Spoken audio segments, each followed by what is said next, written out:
Welcome to the Ask Ralph podcast, where listening to an experienced financial professional can help you make sense of confusing questions, current headlines, and industry trends about taxes, small business, financial decision-making, investment strategies, and even the art of proper budgeting, as Ralph makes the complex simple by sharing his real-world knowledge with all things financial. Now here's your host, Ralph Estep Jr. Welcome to the Ask Ralph Show. I'm Ralph Estep, your host. Today we're going to start a three-part series on 9 common things that people often avoid because they perceive them as being too expensive. In this time of inflation, which seems to be going through the roof, we're going to discuss how you can still enjoy these activities without breaking the bank. So let's get started. Like I said, this is going to be a 3-part series, so make sure you tune in for the next 3 days of our daily podcast. And make sure you like us. That way we'll get delivered to you automatically. So the first thing we're going to talk about is dining out. Now, eating out at restaurants can be costly, especially if done frequently. However, there are ways to indulge in dining experiences without overspending. Today, I'm going to share some tips on finding affordable restaurants, utilizing deals and discounts, and even exploring some home cooking alternatives. So here are some tips on finding affordable restaurants, utilizing deals and discounts, and exploring some home cooking alternatives. First one, research online. This is a really good idea, too. Use websites or apps that offer restaurant reviews and ratings to find affordable dining options in your area. You know, one of the things you could do is look for budget-friendly menus or special offers. A lot of restaurants have these on particular days of the week, or they may have a buy one, get one free or some kind of deal like that. You know, another thing you could do is look at lunch specials. Many restaurants offer discounted lunch menus with smaller portions at lower prices compared to their dinner menu. You take advantage of these lunch specials to enjoy a meal at a more affordable price. And it may be a good idea anyway, because you get an idea of whether you're going to like the restaurant or not without having to go for the full dinner menu. Another thing you can do is check out some happy hour deals. Check out local bars or restaurants that have happy hour promotions where you can enjoy discounted drinks and appetizers during specific hours of the day. I remember when I was in college at the University of Delaware, there were places that had those happy hour specials. I seem to remember some people who had a way to figure out like where you could go cruising to each of the different spots, and basically the only thing you had to buy was a drink, and you could get all the free food you could eat. Now, I don't know if those opportunities are still out there, but that was a cool idea at the time. Another thing you could do is look for coupons and vouchers. Keep an eye out for coupons or vouchers from coupon websites, local newspapers, or restaurant loyalty programs that offer discounts on meals or buy one, get one free deals. You know, I see these all the time.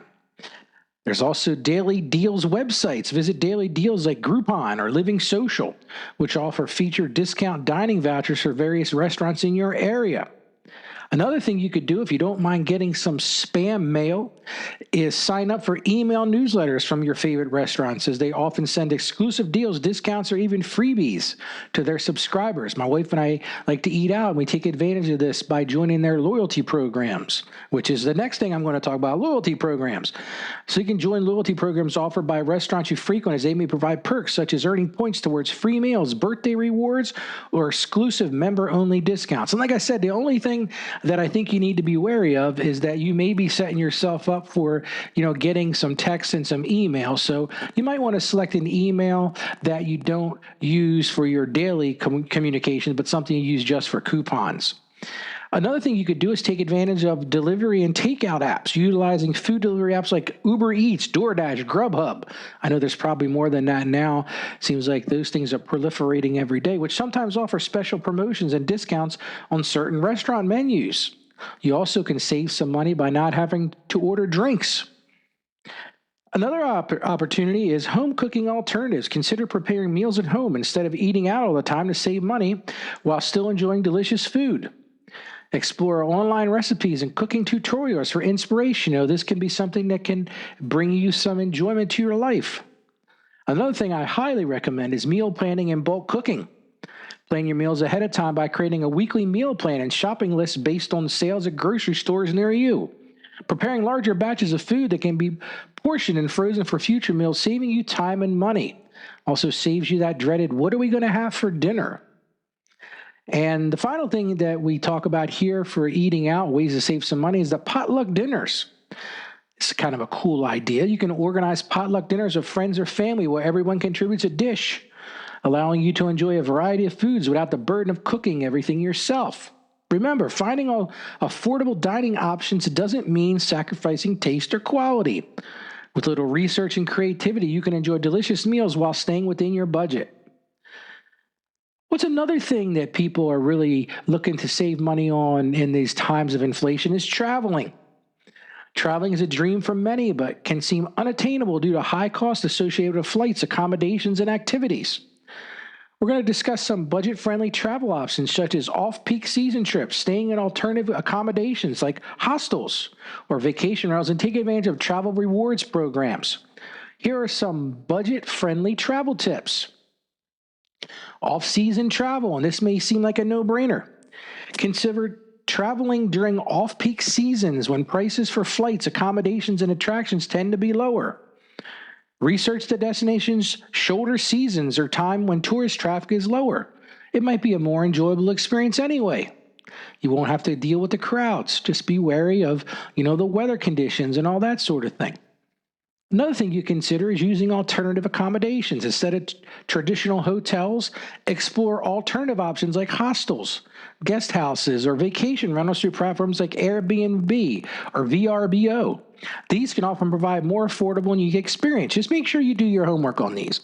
I do have some clients in my practice that offer their homes or their rental properties through these platforms, so there are really great deals out there.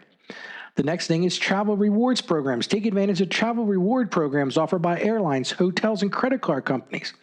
Accumulate points or miles to your regular spending and redeem them for discounted flights or hotel stays.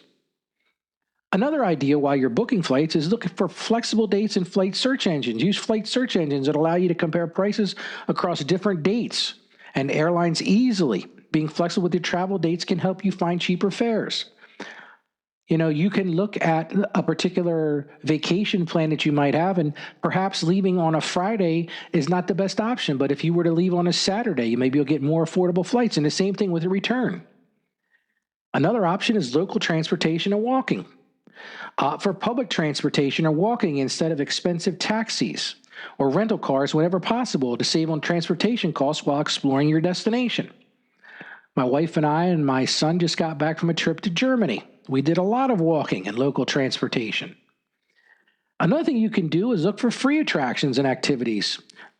These are out there, you just have to look for them. Research free attractions such as parks, museums with free admission days, times, local festivals and events happening during your visit that offer entertainment without breaking the bank. Another thing while you're traveling to consider is budget-friendly dining options. You can look for local eateries away from tourist hotspots where prices tend to be inflated. Street food stalls and local markets can offer delicious meals at a fraction of the cost compared to restaurants. Another thing you want to consider, and a lot of people don't think about this, is travel insurance. Don't overlook travel insurance. You need to compare different providers' rates and coverage options to ensure you're protected without overspending on unnecessary features. Another thing you might want to consider is group discounts and tours. If you travel with family or friends, inquire about group discounts for accommodations or activities in advance, as many places offer reduced rates for larger groups. And finally, did some research and found this one, cultural exchange programs and work exchanges. Consider participating in cultural exchange programs like Workaway or WWOOF, which stands for the Worldwide Opportunities on Organic Farms, where you can work in exchange for accommodation and sometimes even meals, allowing you to experience a destination more timely while saving money. And it would certainly be an experience. Remember, traveling on a budget doesn't mean sacrificing the quality of your experience. With careful planning and research, you can explore new destinations without breaking the bank. Now, another area where people are looking to save money during these inflationary and difficult times is on fitness memberships. Now, look, I'm going to say this, and I'm going to say this in a nice way. If you're going to have a fitness membership, make sure you're using it. Gym memberships or fitness classes often come with hefty price tags that deter people from prioritizing their health and well-being. We'll explore some affordable fitness alternatives like outdoor workouts, home exercise routines, using online resources or apps and community-based fitness initiatives. So here are some of those ideas. Number one, outdoor workouts. Take advantage of the great outdoors for your exercise routine. Now, clearly you don't want to do this in the middle of winter when it's 20 degrees out if you don't like being in the cold. Go for a run or brisk walk in your neighborhood. Find local parks with workout stations or trails and try outdoor activities like hiking, biking, or swimming. It's a whole beautiful world out there for us to explore. Another thing in lieu of a gym membership is home exercise routines. You can create a workout space at home and follow exercise routines using online resources or fitness apps. I see a ton of Facebook and YouTube videos that will walk you through, some fitness ideas at home. Many websites and YouTube channels offer free workout videos that require little to no equipment, such as bodyweight exercises, yoga sessions, or even HIIT workouts. Another thing that you want to take advantage of are fitness apps. You can explore free or low-cost fitness apps that provide guided workouts and training plans tailored to your goals and fitness levels. Some of the popular ones include Nike Training Club, Fitbod, MyFitnessPal, and a 7-minute workout. I use my Apple Watch for this. It reminds me of different things that I can do, and I can earn badges for the different things that I do for fitness. The next thing is community-based fitness initiatives. Look for community-based fitness initiatives in your area that offer affordable group classes like yoga in the park, boot camps organized by local trainers and gyms at discounted rates compared to traditional gym memberships. Another thing you might want to consider is online fitness challenges and communities. Join online fitness challenges through social media platforms where participants share their progress and support each other on their wellness journeys without any additional cost. This is a great idea in this social media age we're in. Another thing you can consider is do-it-yourself equipment and home improvisation. Instead of investing in expensive gym equipment, get creative with household items for resistance training.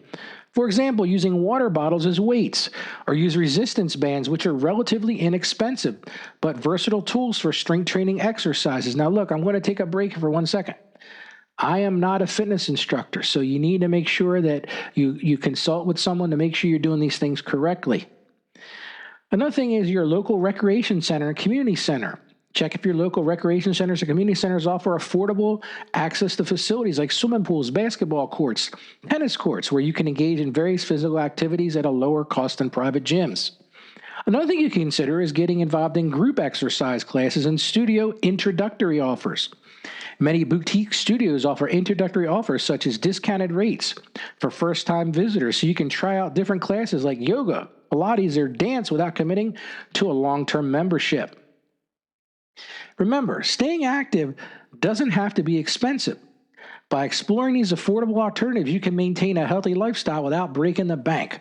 So make sure you join us for the next 2 podcasts. We're going to explore more areas where you can find ways to save money during these difficult economic times. Ask Ralph will be right back. Hey, I want to take a few minutes and just tell you about the latest book I've written. The name of the book is Mastering Your Finances, Your Personal Guide to Financial Freedom. And listen, folks, it's not just a book. This is an actual roadmap to securing a thriving financial future. As a seasoned accountant, I penned this book to put the power of financial planning right at your fingertips. This book will transform your financial landscape from a confusing maze of numbers and jargon to a clear and well-trodden path towards prosperity. This book is written for every potential user, from the first-time person trying to get their finances in order to a well-seasoned person who's been trying to do this for a long time. So what I want you to do is to discover the profound impact of strategic planning as you journey through real-life examples, practical tips, and insightful advice. This book is more than a guide. It's a lifeline to financial literacy and independence. This is a way for you to take control of your financial destiny and embrace the freedom that comes with financial stability. This book is an essential read for anyone seeking to navigate the world of personal finance with confidence and ease. The book is available right now on Amazon.com. You just search for the name Ralph Estep, and you can get it either on paperback or on Kindle. So check it out when you get a chance. And now back to the podcast. Thank you for joining us on the Ask Ralph podcast. And with a simple click to subscribe, we'll invite you back to our next episode. And remember, financial issues don't have to be complicated. Just ask Ralph.